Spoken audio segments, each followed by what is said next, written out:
Hello students. So now we want to find out the expression for entropy change. Okay. Before we do that, so basically we are uh, leading our discussion to Clausius theorem. Before we do that, I just want you to remember a few things or reflect on few things. Suppose you have a cycle, no? Any cycle. You know what is cycle by now. Cycle means a system will undergo many processes, and if it comes back to initial state, then a cycle is executed. Okay. There can be different kinds of cycles. The different processes. You can have diesel cycle, petrol cycle. Here we have introduced ourselves to Carnot cycle, but there is Joule-Brayton cycle, many cycles, thermodynamic cycles. So, but what is cycle? Initial state and final states are same. Okay. If over a cycle, if I ask you what is the net change in pressure over a cycle, okay, the answer is zero, because initial state and final state is same.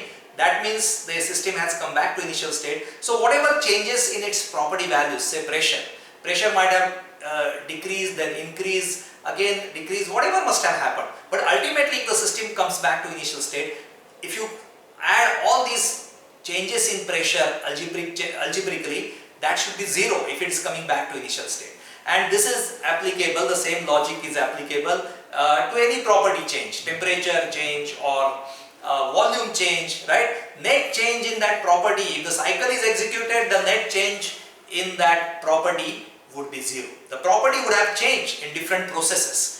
It could have been positive change, negative change, all that. But then you add them up, because the cycle is executed, the net change is zero. Okay?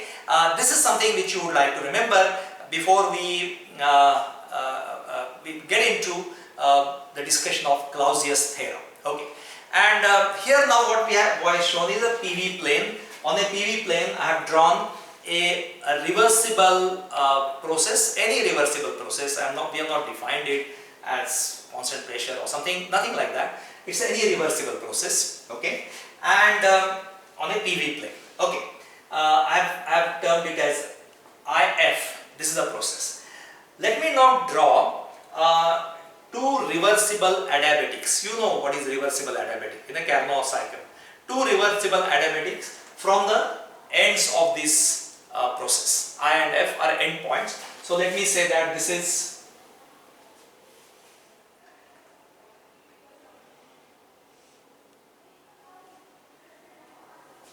these are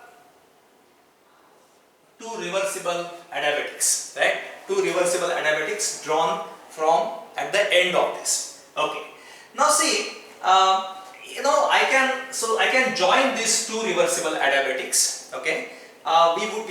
We can join these two reversible adiabatics by some process. Let's say we want to draw isothermal line between these two reversible adiabatics. I can draw isothermal lines. Many isothermal lines can be joined, can be used to join this reversible adiabatic with this reversible adiabatic, but we would choose that particular isothermal line, a reversible isothermal line, which will join these two lines in such a way that the area under the curve IF, and the area under the new curve, right? New curve, which will be, suppose if I join, let's say that I join this, I'll use some different color.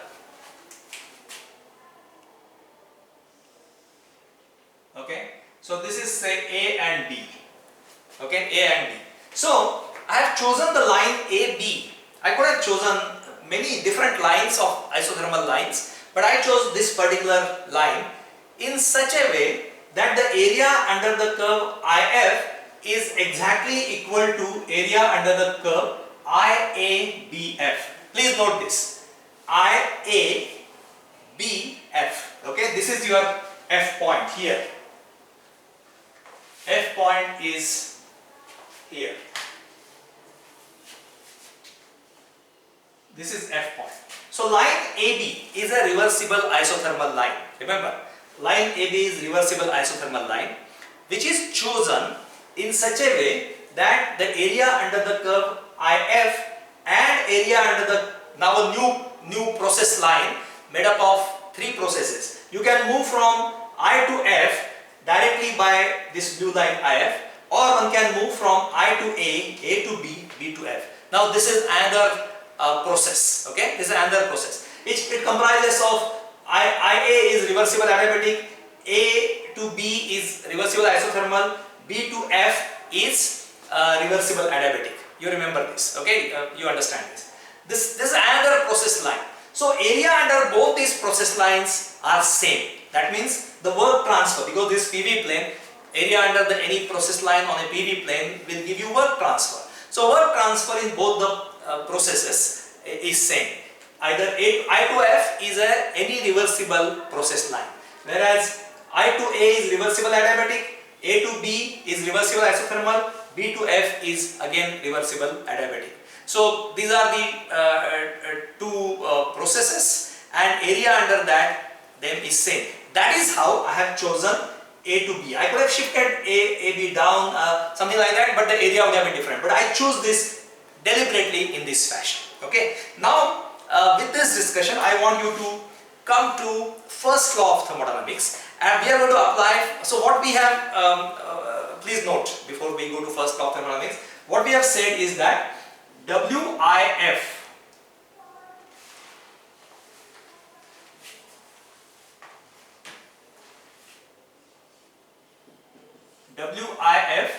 is equal to WIABF. Now this is how is a given condition.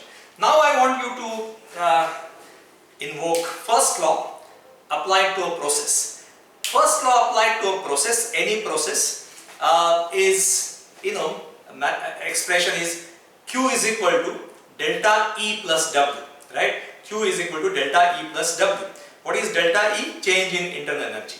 Q is the heat transfer during that process, and W is the work transfer during that process. Okay, that is your first law of thermodynamics. Now I want you to apply the first law of thermodynamics to IF and IABF. Okay, so let's write down that. So if you write down the first law of thermodynamics to QIF is equal to EF minus EI. What is EF minus EI? EF minus EI is change in internal energy plus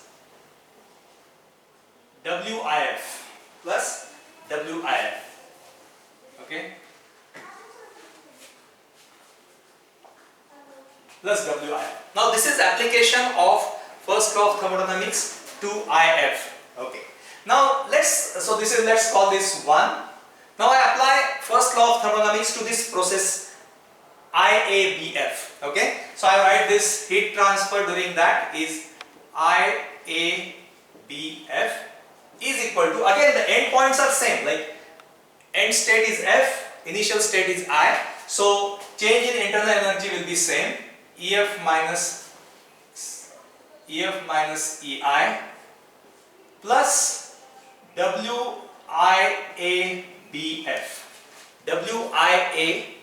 Please note WIABF. Now see, if you compare these two equations, this is equation 1, this is equation 2. Okay, we said that WIF is equal to WIABF. That's how we have chosen this isothermal line. Okay, so this is equal to this. This is obviously equal to this because this is end states of both the process lines are same. So net change in internal energy is same. I to F, whether you move from I to F directly or IABF, net change in internal energy is same. So this on the right hand side, WIF is equal to WIABF, and EF minus EI here and EF minus EI here. That means this is same. It also means that QIF is equal to QIABF. Heat transfer during the process IF is also equal to heat transfer during the process IABF. Okay, so what we have essentially said is that this line, right, I to F can be replaced by this process line.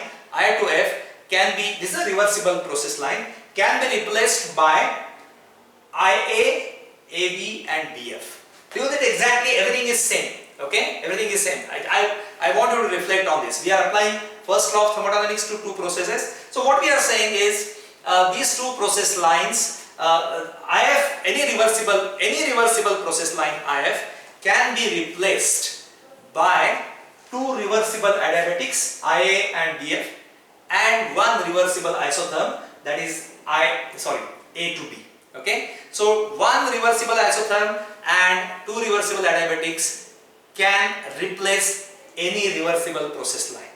This is what we have proved. And when we are writing heat transfer, look at this, QIABF, that means heat transfer during the process line process IABF. Remember that I to A is reversible adiabatic, there is no heat transfer taking place. B to F is also reversible adiabatic, there is no heat transfer taking place. So all the heat transfer that takes place from I to IABF during IABF takes place between A to B, which is reversible isotherm. Okay, which is reversible isotherm. So we have proved this, that any reversible process line can be represented or replaced or represented by two reversible adiabatics and one reversible isotherm. Thank you.